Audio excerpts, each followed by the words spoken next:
We are watching the #1 political journalist in the country, ConnorEatsPants, talking to the governor of California, Gavin Newsom, over a game of Fortnite. Well, critical.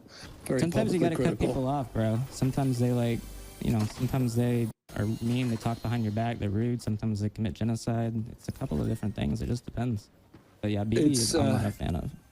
I think that's shared by overwhelming majority of people. By the way, it's shared by almost everyone, every elected official most elected officials that I've talked to that have worked with him on both sides of, interestingly, the political aisle. But he's the one constant over there, and I think it's him, but I think it's a lot of the government over there. I think it's very much there's a lot of problems that need to be addressed that don't even end with him.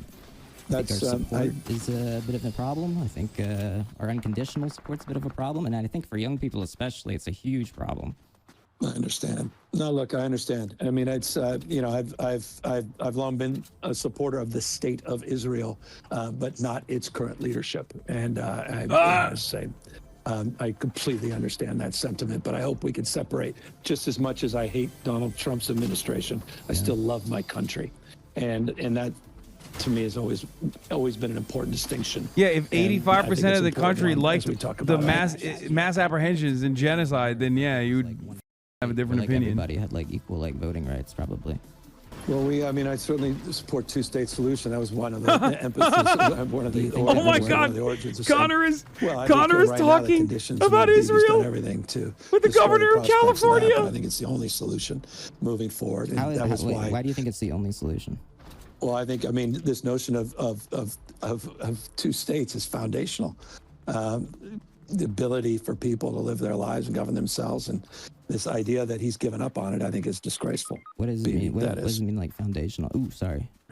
No, I believe in sovereignty. I believe the ability for people to have their own representation. I believe people live their lives in dignity and live their lives on the basis of their norms and on the basis of their history and culture and traditions, and I believe in the notion of sovereignty, and I believe countries' rights to govern themselves. And then when I saw his appearance on the Note Boys podcast, it kind of opened my eyes to research a bit more. And now I think that potentially a one-state solution may be the only possible solution. Well, we have a little bit of disagreement on that. I'm not falling. I'm not going to align with Bibi Netanyahu on that point of view. No, I don't align with Bibi. I think that's more of a Palestinian support solution, just getting equal rights and being able to live on where they live.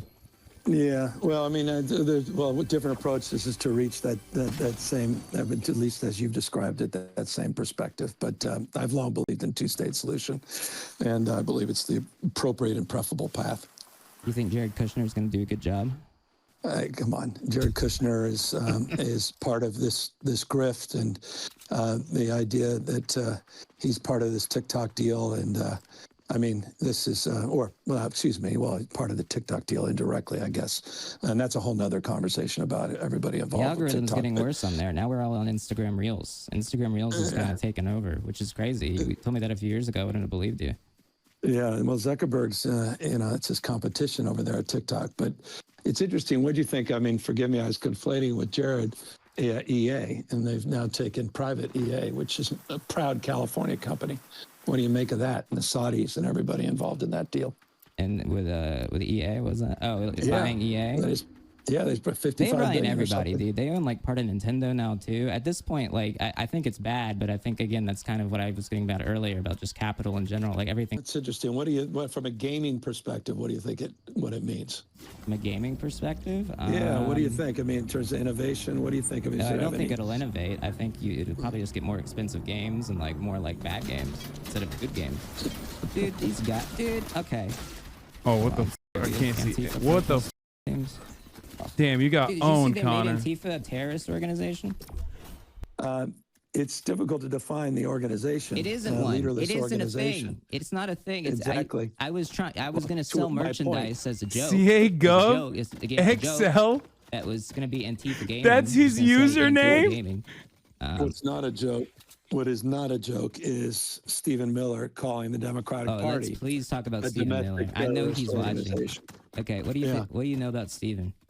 Oh, you should just check my Twitter account and check Twitter and TikTok. I saw him and give Instagram. a speech at Charlie's Memorial. I think about it. I was amazed. He is quite the figure. He is so excited to be the president. And he's like, oh my god, I get to like control everything, and people will finally listen to me. Gavin Newsom is doing more gaming than you. Shut the f up. Of a lot of the things happening on the streets of American cities. Did you see his wife on Fox News last week called him a quote sexual matador? I missed that. I did see a clip, but thank God I missed Jesse that clip. Waters? Jesse and I are involved in a lawsuit. I have a lawsuit against Fox for $787 million, quite literally. You can Google that. That's a whole lot of money. money. It's because Jesse Waters knowingly and openly lied and misrepresented the conversation I had with the President of the United States at a critical juncture when he was federalizing the National Guard and militarizing the streets of an American city in Los Angeles. I have very strong opinions about Jesse Waters. Fox, Jesse Waters seems like he seems like he just knows he can just be evil, and he kind of laughs at it. It's kind of awesome. Like I will say, it's evil as he is. I have a bit of not respect with Mr. Beast on the. It's just like, who else hates poor people? What's wrong with homeless people? And then like he just gets millions of viewers. I think he's competing with the Five, right? Bigger than Hannity now. His ratings are off the chart. But here's the bigger problem: 14 of the top 15 cable shows are all Fox. They're all right wing. I mean, where the hell's my party again? We're getting crushed on podcasts. We're getting crushed on the cable networks, and so we got to break those silos, and we gotta get our shit together. And that's why I appreciate you giving me this privilege and this platform. Hey, thank you for coming on. Again, like traditional celebrities don't seem to respond. I'm just one guy. Like at the end of I don't have a booking agent, and so I'm trying to get listen, I love having you on, Gavin, but I would love to have Miranda Cosgrove on. I would love to have Selena Gomez, any of these like actual celebrities, but like they don't respond because their publicists just think they need to go on like I don't know Joe Rogan, or go on I don't know Travis Kelce's podcast. All right, well, just mark this. Well, you've had plenty of celebrities on here, brother. Like Jesus, what the hell are you talking about? So don't shortchange yourself. Who have I had on that's a celebrity? Well, I don't know. I mean, isn't Elon Musk is a goddamn celebrity? Okay, but he had to go on under an alias. He had to pretend like it wasn't him. Well, I don't think it was him. I listened to a portion of that. Well, someone right that night, whatever. It was a whole different kind of conversation. That was, I'm just saying. Okay, I'll leave it at that. I don't need any more problems in my life. Okay. You think about Jeffrey Epstein? Okay. I just would say this. We brought up Elon. I just think it's interesting. Elon tweets out that Trump's in the Epstein files. 2 days later, Pam Bondi says there are no Epstein files. I'll leave it at that. That was interesting. Just saying. Just saying. Yeah, they seem to be a little bit of like antsy about that. Like they really don't want that to come out. I don't know. In a world where that information does come out and say the president is implicated, what do you think happens? Do you think they impeach him? Do you think they do anything about it? I think I don't know what the hell's happened to this country. Bro, I'm gonna be honest. Like the concept of the governor of California on a Nintendo Switch playing Fortnite is so disarming that I think that's why it opens it. The conversation just flows so perfectly in that process because he's too much of a boomer to like be able to talk and play this game at the same time. And I think that's how you arrive at like moments like when he's talking about, Benjamin Netanyahu. Part of me is how much focus it was of the far right, and now, their own guys being implicated, and that's all because of a they sudden thought it was like going to be like a Democrat, like a pedophilia ring. Of course. It's really just more of like an elite rich person pedophilia ring. You think it's actually him playing or an aide? I don't know. All this and the conspiracy and the Pizzagate stuff. I mean, it's led to a lot of serious and crazy things. People acting on it, people being violent around it, people being lied to and manipulated. It ain't right. And I hope if nothing else, it wakes people up to how they're being manipulated and used by a lot of these media folks, and how they stress test the information that they gather, and they get it from different damn sources. Oh my God, Connor should ask him about his kid. Bubble.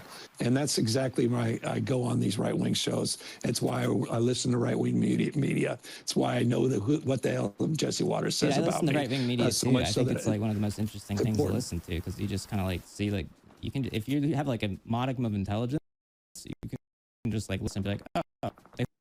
They talked about him already? Wait, what just happened? Want me to hear so I can like reference this with like actual information. Yeah, but look, I mean, millions and millions of people are persuaded by what they say, the lies every single night.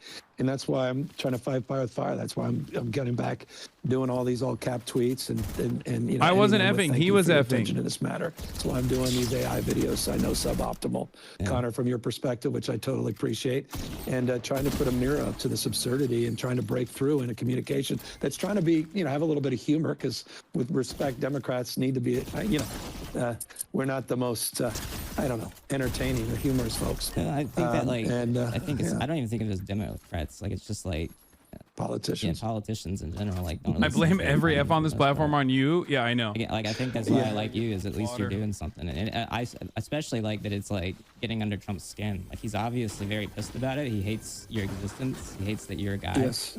He does on all fronts. And he came up. It's funny. I had a conversation with him last time I talked to him, and it was an important conversation that I thought we were going to have. And the conversation begins with, "Hey, what do you think?" This is Trump talking. He goes, "Hey, what do you think? You know, this Newsom thing. It's pretty good, right?" Because he calls me Newsom. Yeah. And he goes, "Pretty good. It's pretty original." I said, "It's not original." He goes, "What do you mean it's not original?" I said, "Brother, literally in 8th grade, I was called Newsom." I said, "It's not original." And he was kind of hurt that it wasn't. He thought he had come up with something so original, so good, and so. But this is the president of the United States, who's 79 years old, acting like a 7 or a 9-year-old. I don't get him, because like he literally had Meatball Ron, which was that hit. That was good. And then he like started calling him like Ron de Sanctimonious. Like, what is sanctimonious? Oh my God, Gavin! I picked you up. What's that, dude? Oh, you brother. See, I should have paid more attention. Oh, never mind. I'm getting snipers. Yeah, take them out. All right, well, for that one, I gotta ask. Earlier this year, you made some comments about trans kids in sports. Is there anything you want to elaborate on with that? Yeah, I mean, you know, you're talking to a guy who's been a champion of LGBT rights. When I was mayor in 2004, I pissed off my own party because I started marrying same-sex couples, 4,036 couples from 46 states and 8 countries in what we call the Winter of Love in San Francisco. And I take a backseat to no one in signing more bills and for the community than I have, including just recently appointing a trans judge and appointing more trans leaders to positions of real power and influence. That's good. And but I'll finish this briefly. But on the issue, the exclusive issue of sports, I've had a difficult time for the last couple of years on the fairness issue, on these with some track meets and some other issues that have come to my desk, and I've struggled with them. And I was just being honest about that. But I hate the way the Republicans are manipulating and using the community. It disgusts me. I think that like engaging with that as like an issue, like the trans kids in sports or whatever, is part of the problem, though. Like, I think that like highlighting that as if like that's like something that is genuinely affecting a lot of people is in and of itself hurting the trans community, because for the most part, trans people are not winning sports. They're not active in sports for the most part. And when they are, you know, I guess you could say it's a case-by-case basis, but I honestly don't think it even is. I think for the most part, trans people should be able to compete in sports. And when you bring up that issue as if it is like something to highlight and to have nuance on and to run on policy on, I think it hurts the trans community. And I think I agree with most of what you said. They're highlighting it. Oh my God, dude, Connor is making cooking, bro. Neither of the to someone who has more receipts and more, more support you're totally for more policy than I have. You have and done so a lot I'm trying more to for the hold both trans things. than most governors in the country. Yeah. So it's, you know, and I would love, man, because I hate the way that the community's been exploited and weaponized by Trump and by the right, not just Trump. I mean, it's sick. But on that issue, I've struggled with it, and you know, I could lie about it. I could tell you something. I guess that's my nuance on this. Like, it is like it's something that even part of the part of what feeds into what makes it a policy issue, if you get what I mean. Yeah, no, look, I get it. But when, but when someone asks me a direct, I don't believe. Connor is the Isaac Chodener of Twitch. I got you. Yeah, I got raptured because there's no more use for me. There's only Connor and pants and the eating of pants. I don't need to do anything anymore. It's the Mr. Miyagi meme, Respectfully. I'm like holding his hand, and then they're holding my hands. But as it relates to being a champion, the Teenage Mutant Ninja Turtles meme. LGBTQ rights, you are. I have retired. Talking. Not Mr. Miyagi, the Splinter meme. Just say this: